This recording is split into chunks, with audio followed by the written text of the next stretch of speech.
안녕하세요. 늘사랑 가족 여러분. 오늘도 수요성사학답을 영상으로 학습하게 되었습니다. 오늘은 삶이 있는 고린도서 제61강 고린도후서 13장 6절에서 13절을 본문으로 축복을 빌어 주십시오 라고 하는 주제를 가지고 공부하도록 하겠습니다. 먼저 오늘 본문인 6절에서 13절까지의 각 구절을 살펴보도록 하겠습니다. 6절입니다. 우리가 버리운 자 되지 아니한 것을 너희가 알기를 내가 바라고.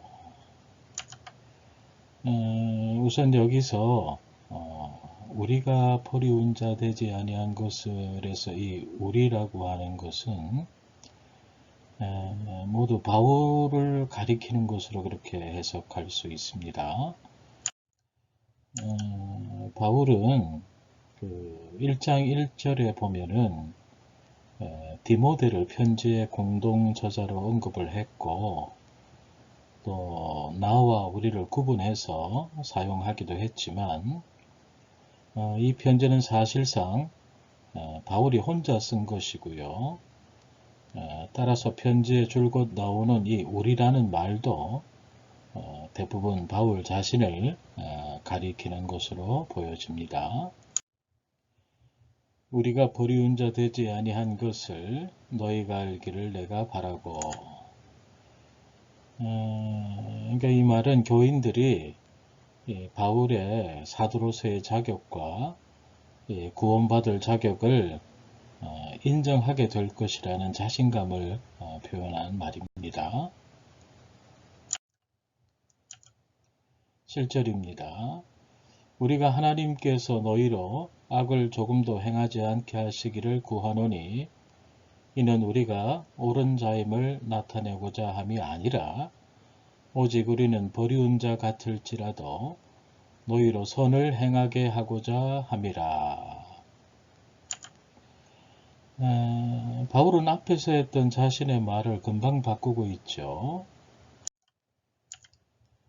앞에 6절에서는 자신이 버리운 자가 아니라는 것을 너희들이 알기를 내가 바란다 그렇게 말했었는데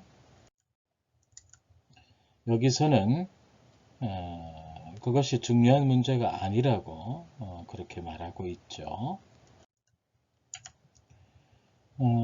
그러면 바울에게 중요한 것은 무엇인가요? 자신보다는 교인들이 구원받을 자격을 얻는 것이라고 그렇게 말하고 있죠. 악을 조금도 행하지 않게 하시기를 구하노니 너희로 선을 행하게 하고자 함이라. 바울은 여기서 이 고린도 교인들이 어떠한 악도 저지르지 않고 선을 행하기를 하나님께 기도하고 있는데요.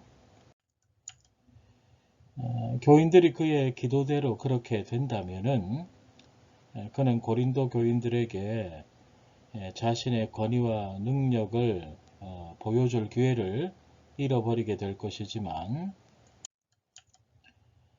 바울은 일이 그렇게 되어서 자신이 참된 사도라는 것을 입증하지 못하게 되고 또 버리운 자 같을지라도 상관없다 그렇게 말하고 있죠.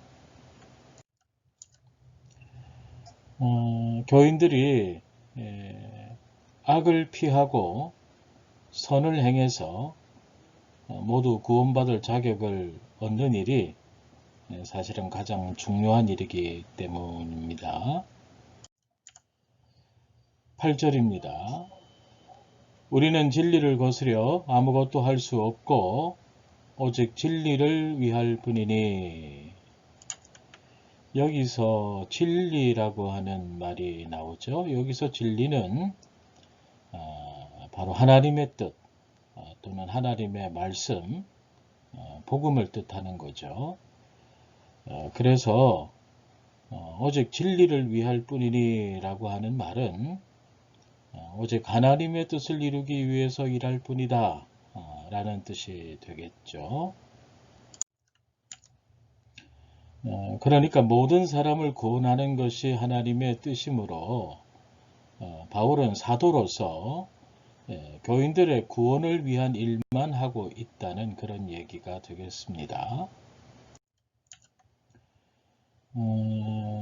우리는 진리를 거스려 아무것도 할 수 없고 라고 얘기하고 있는데요. 이 말은 바울이 자기 개인의 권위를 과시하기 위해서 교인들을 엄격하게 다스리는 것 같은 행동은 할 수 없다, 하지 않는다 하는 그런 뜻으로 해석이 됩니다. 9절입니다. 우리가 약할 때에 너희의 강한 것을 기뻐하고 또 이것을 위하여 구하니 곧 너희의 온전하게 되는 것이라. 바울은 앞에 4장 12절에서는 그런즉 사망은 우리 안에서 역사하고 생명은 너희 안에서 하느니라 라고 말했었습니다. 근데 여기서는 표현을 바꾸죠. 바꿔서 우리가 약할 때에 너희의 강한 것을 기뻐하고 얘기합니다. 그러니까 우리가 약하더라도 너희들이 강하면 우리는 그것으로 기뻐한다, 이렇게 말하고 있는데요. 그러니까 이 말은 우리에게서 예수님의 고난과 죽음이 드러나도 너희에게서 부활하신 그리스도의 능력이 드러난다면 기뻐할 것이라는 거죠. 그러니까 교인들의 믿음과 도덕만 확고해진다면 우리는 고난을 당해도 또 설사 죽는다고 하더라도 기뻐할 것이다 라고 하는 그런 뜻이 담겨 있는 말입니다. 다시 말하면 바울은 자신의 개인적인 이익이나 명예나 영광이나 권위 같은 것은 바라지 않고 교인들이 신앙생활을 제대로 해주기만을 바란다는 것입니다. 또 이것을 위하여 구하니 곧 너희의 온전하게 되는 것이라. 근데 이 구절은 원문대로 직역하면 우리가 기도하는 것은 너희들의 복구다, 너희들의 완성이다 인데요. 여기서 바울이 말하는 것은 지금 고린도 교회는 고장이 나고 부서진 상태이고, 그래서 그것을 고린도 교인들이 스스로 다시 수선해서 완성품으로 복구하기를 기도한다는 것이죠.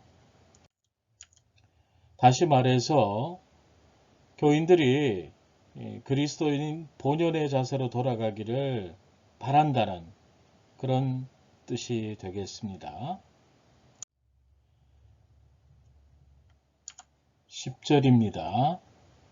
이를 인하여 내가 떠나 있을 때에 이렇게 쓰는 것은 대면할 때에 주께서 너희를 파하려 하지 않고 세우려 하여 내게 주신 그 권세를 따라 엄하지 않게 하려 함이니라. 바울은 앞에 12장 19절에서 이 모든 것은 너희의 덕을 세우기 위함이니라 그렇게 말했었죠. 이제 다시 그 말을 반복해서 강조합니다. 그러니까 주님께서는 필요하다면 엄격한 방법도 사용할 수 있는 권위를 사도들에게 주셨지만 그 권위의 목적은 교회를 성장시키는 데 있기 때문에 할 수 있다면 엄격한 수단을 쓰고 싶지 않다는 그런 얘기죠. 자칫 잘못하면요, 이 엄격한 처벌이 더 나쁜 결과, 그러니까 공동체를 무너뜨리는 그런 결과로 이어질 수도 있기 때문이죠. 그래서 바울은 고린도를 방문하기 전에 미리 편지를 보내서 앞에서 말한 여러 가지 문제들을 교인들이 스스로 처리하기를 그렇게 바라고 있는 거죠. 11절입니다. 마지막으로 말하노니 형제들아 기뻐하라. 온전케 되며 위로를 받으며 마음을 같이하며 평안할지어다. 또 사랑과 평강의 하나님이 너희와 함께 계시리라. 거룩하게 입맞춤으로 서로 문안하라.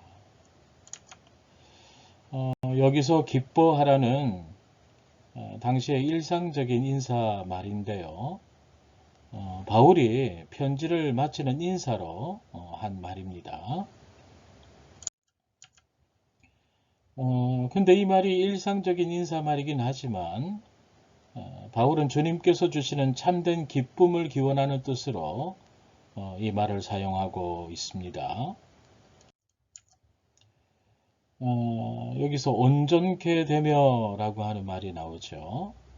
이 말은 9절에서도 했던 말인데요. 그러니까 고린도 교인들이 그 교인 보존의 자세로 돌아가라 하는 그런 말이 되겠습니다. 그리고 위로를 받으면은요, 이제 교인들끼리 서로 관심을 갖고 도와주면서 신앙생활에서 뒤처지는 사람이 없도록 그렇게 하라는 그런 당부가 되겠습니다. 마음을 같이하며 평안할지어다 라고 하는 말은요. 더 이상 분열이나 혹은 당파심 같은 것을 버리고 모두 하나가 되어서 평화를 이루어 가라는 그런 당부가 되겠습니다. 바울은 교인들이 이런 일들을 모두 실천하게 된다면 하나님이 너희와 함께 계시리라 라고 하는 그런 약속의 말을 덧붙였는데요. 우리에게는 하나님께서 우리와 함께 계시는 것 그 자체가 큰 은총이 되기 때문입니다. 그런데 여기서 하나님을 사랑과 평강의 하나님으로 그렇게 표현하고 있죠.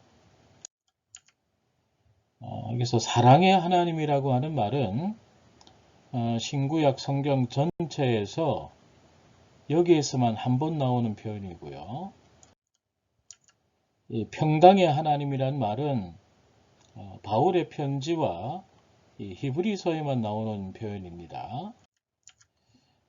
물론 우리말 성경이 그렇다는 게 아니고 성경 원문에서 그렇다는 것입니다. 따라서 이 말은 바울이 만든 말로 그렇게 보여집니다. 이것은 하나님은 이 사랑과 평강, 그러니까 평화의 근원이시고 인간에게 사랑과 평화를 베푸시는 분이라는 그런 뜻이 담겨 있는 그런 말이 되겠죠. 거룩하게 입맞춤으로 서로 문안하라. 그런데 여기서 거룩한 입맞춤은 그러니까 성례전 중에 친교와 일치의 표시로 행하는 입맞춤이었는데요.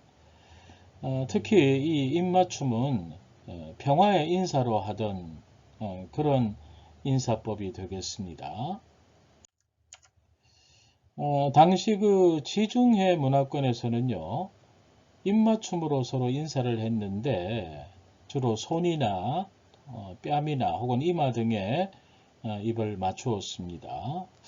물론 애인들끼리는 입술에 입을 맞추었겠죠. 기독교에서는 이 초대 교회 때부터 그 성찬 예식 중에 평화의 인사로 입맞춤을 했고요. 그 관습이 오늘날까지 이렇게 이어지고 있습니다. 근데 한국 교회에서는 우리의 정서와는 이게 너무 달랐죠. 그래서 우리의 문화에 맞게 평화의 인사를 할 때 입맞춤 대신에 악수를 하거나 고개를 숙이는 것으로 그렇게 바꾸었죠. 여기서 바울이 거룩하게 입맞춤으로 서로 문안하라 이렇게 당부한 것은 그러니까 공동체의 친교와 일치를 이루라고 하는 그런 당부가 되겠습니다. 12절입니다. 모든 성도가 너희에게 문안하느니라. 여기는 모든 성도는 편지를 쓸 당시에 바울 주변에 있던 교인들 또는 마게도냐 지역의 그 교회의 교인들일 것입니다. 그러니까 바울 주변에 있던 교인들 혹은 마게도니아 지역에 있었던 그 교회 교인들이 고린도 교인들에게 인사를 전한다. 그런 내용이 되겠습니다. 이제 마지막 13절입니다. 주 예수 그리스도의 은혜와 하나님의 사랑과 성령의 교통하심이 너희 무리와 함께 있을지어다. 이 구절은 마지막 축복 교훈인데요. 여기서 예수님이 제일 앞에 언급되어 있죠.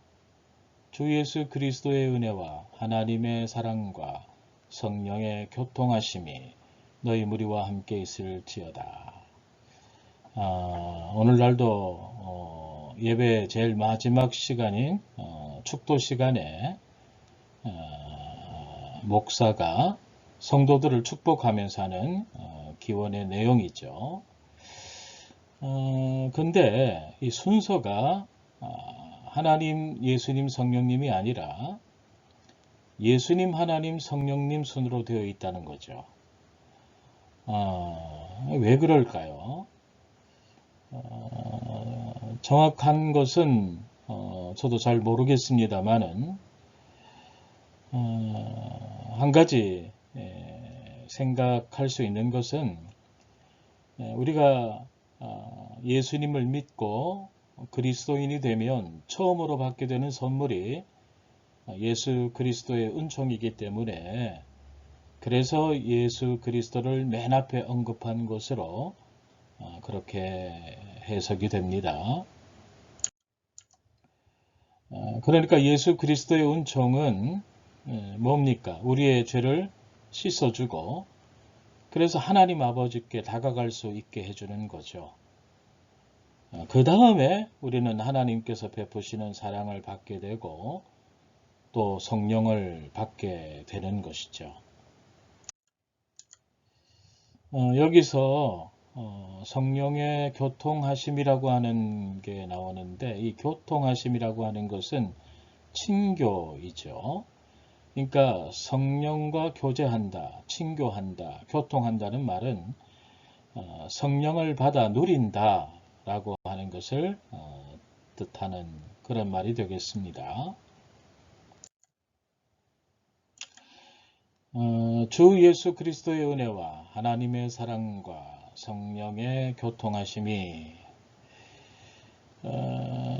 성경의 여러 곳에서 등장하는 이런 구절들, 그러니까 하나님과 예수님과 성령을 함께 언급한 구절들이 바로 오늘날의 삼위일체 교리의 기초가 되었습니다.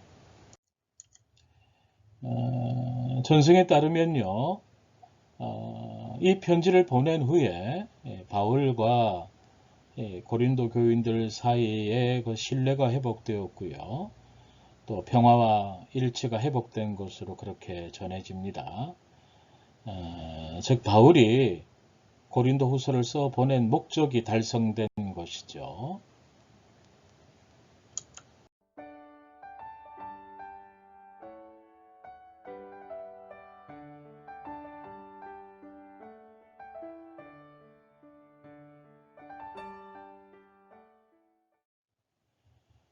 삶이 있는 고린도서를 마무리하면서 이번 강좌를 통해서 성도의 삶에 대해서 다시 한번 생각하게 됩니다.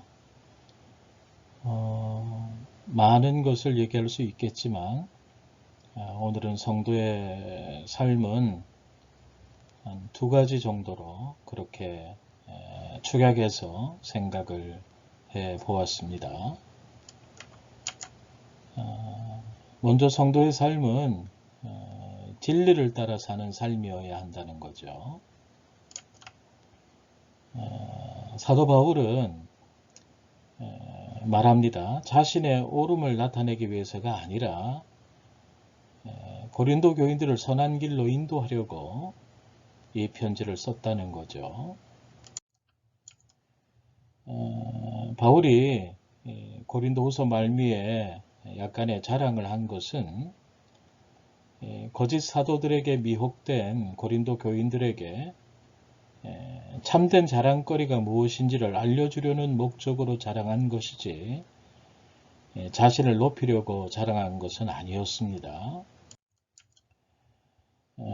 사도 바울은 철저히 진리를 따라 살았죠. 오늘 보면 8절에도 얘기하죠. 오직 진리를 위할 뿐이니.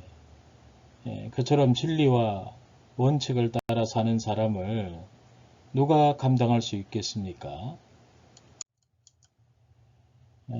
그러면 성도의 원칙이 무엇인가요? 마음의 가난을 지향하는 것이고 또 십자가를 사랑하는 것이고요. 또 주어진 삶의 모든 순간들을 통해서 하나님을 사랑하고 이웃을 사랑함으로 세상을 차츰 변화시키는 것 아니겠습니까?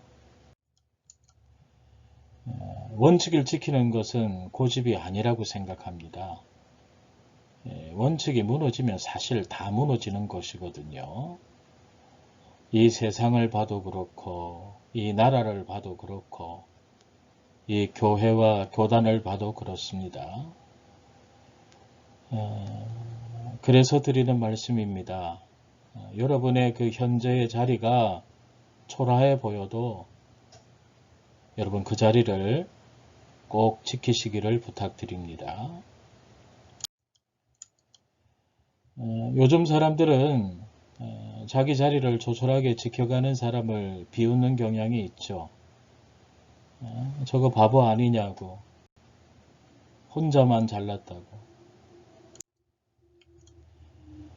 그러나 한 번만 눈을 꼭 감으면 큰 이익이 있다고 하더라도 성도라면 결코 눈을 감지 못하죠. 왜냐고요? 자신만은 차마 속일 수 없기 때문입니다. 성도는 진리를 외면할 수 없기 때문이죠. 그처럼 진리를 거스르는 일에는 무능한 존재가 되고 진리를 위하는 일에는 유능한 존재가 되어야 하는 것입니다.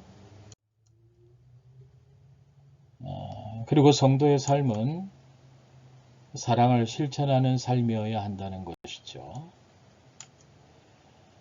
사도 바울은 자신의 안위보다는 오직 고린도 교인들이 강한 존재가 되고 또 온전한 존재가 되는 것을 원했습니다.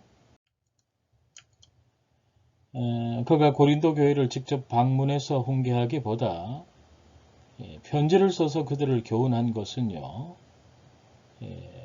아주 엄한 방법이 아닌 온유한 방법으로 그들의 영혼을 바로 세우기 위해서였죠. 사도 바울의 의식을 지배하는 기초 원리는 그래서 사랑이었다는 것을 알 수 있습니다. 사실 고린도 교회가 얼마나 바울의 마음을 아프게 했습니까?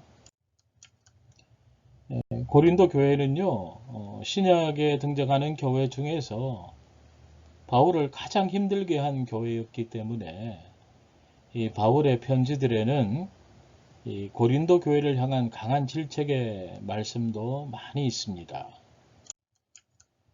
그러나 바울은 이 고린도에 보내는 편지를 가장 아름다운 축복 기도로 끝내는 것을 볼 수 있습니다. 바로 고린도후서 13장 13절이죠. 주 예수 그리스도의 은혜와 하나님의 사랑과 성령의 교통하심이 너희 무리와 함께 있을지어다. 그렇게 축복하는 것으로 편지를 마무리합니다. 그래요. 그게 바로 성도의 삶인 것이죠. 교회 생활을 하면서 서로 감정이 상할 수도 있고요. 또 상처받을 수도 있겠지만 바울처럼 마지막에는 모든 것을 풀고 축복을 빌어 주었으면 좋겠습니다. 그것이 바로 성도의 삶이 아니겠습니까? 지금까지 삶이 있는 고린도서를 통해서 고린도전서와 고린도후서를 함께 살펴보았습니다. 여러분 너무 수고하셨고요. 또 이 목사도 그런 여러분이 너무 자랑스럽고 또 감사한 마음 가지게 됩니다.